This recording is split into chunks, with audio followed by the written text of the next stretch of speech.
Assalamualaikum warahmatullahi wabarakatuh. Perkenalkan, nama saya Erinda Rahmadani dengan NIM 504200029.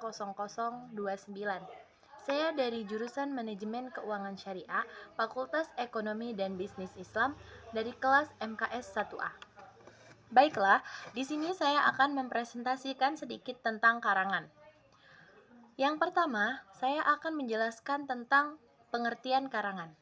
Karangan adalah hasil mengarang atau hasil perwujudan gagasan seseorang dalam bahasa tulis yang dapat dibaca dan dimengerti oleh pembaca. Mengarang adalah kegiatan yang bertahap atau berproses. Mengarang berkenaan dengan kegiatan tulis-menulis. Jenis-jenis karangan. Yang pertama, karangan deskripsi. Yang kedua, karangan narasi. Yang ketiga, karangan eksposisi. Yang keempat, karangan persuasi. Yang kelima, karangan argumentasi. Ciri-ciri karangan deskripsi. Yang pertama, melukiskan suatu objek dengan sejelas-jelasnya kepada para pembaca. Yang kedua, melibatkan observasi panca indera. Yang ketiga, metode penulisan menggunakan cara objektif, subjektif, atau kesan pribadi penulis terhadap sesuatu. Ciri-ciri karangan narasi. Yang pertama, menyajikan suatu cerita yang berupa berita, peristiwa, pengalaman yang menarik kepada pembaca. Yang kedua, cerita-cerita tersebut disajikan dengan urutan kronologis yang jelas. Yang ketiga, ada konflik dan tokoh yang menjadi inti dari sebuah karangan. Yang keempat, memiliki setting yang disampaikan dengan jelas. Dan yang terakhir, bertujuan untuk menghibur pembaca dengan cerita-cerita yang disampaikan. Ciri-ciri karangan eksposisi. Yang pertama, menggali melalui analisis dan sintesis. Yang kedua, diperjelas dengan fakta yang dilengkapi dengan angka, peta, grafik, statistik, gambaran atau bagian sebagai ilustrasi. Yang ketiga, uraian bersifat objektif semata-mata hanya untuk menambah pengetahuan pembaca tanpa disadari maksud tertentu. Yang keempat, berisi tentang pendapat, gagasan, atau keyakinan penulis terhadap suatu masalah bidang tertentu. Yang terakhir, paragraf diakhiri dengan penegasan, bukan ajakan atau permintaan dukungan. Ciri-ciri karangan persuasi.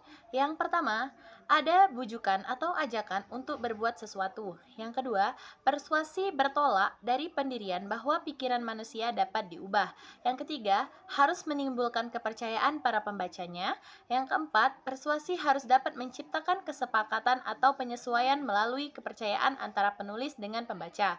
Yang kelima, persuasi sedapat mungkin menghindari konflik agar kepercayaan tidak hilang dan supaya kesepakatan pendapatnya tercapai. Yang terakhir, persuasi memerlukan fakta dan data. Ciri-ciri karangan argumentasi. Yang pertama, terdapat pendapat-pendapat mengenai suatu topik yang sedang dibahas. Yang kedua, pendapat-pendapat tersebut dilengkapi dengan pembuktian-pembuktian yang berupa fakta, data, contoh maupun grafik. Yang ketiga, bertujuan untuk meyakinkan pembaca. Dan yang terakhir, pengarang menghindari keterlibatan emosi dalam menyampaikan pendapatnya. Berikut adalah unsur-unsur dalam membuat karangan yang digunakan dalam pengungkapan suatu gagasan, yaitu yang pertama, ragam bahasa, yang kedua ejaan, yang ketiga diksi, yang keempat itu kalimat, yang kelima alinea dan pengembangannya, yang keenam perencanaan penulisan karangan ilmiah, yang ketujuh kerangka karangan, yang kedelapan kutipan dan catatan kaki, yang ke-9 abstrak dan daftar pustaka. Langkah-langkah menyusun karangan. Yang pertama, menentukan topik karangan atau gagasan inti yang dijadikan landasan pengembangan karangan. Yang kedua, merumuskan tema atau suatu perumusan dari topik yang akan dijadikan pembahasan. Yang ketiga, menyusun kerangka karangan atau rencana kerja yang memuat garis-garis besar suatu karangan. Yang keempat, mengembangkan kerangka karangan atau memaparkan bukti yang mendukung dalam bentuk paragraf. Berikut contoh karangan.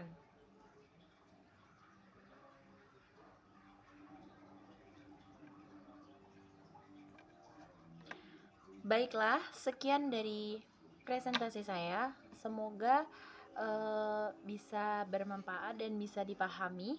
Eh, saya akhiri dengan wassalamualaikum warahmatullahi wabarakatuh.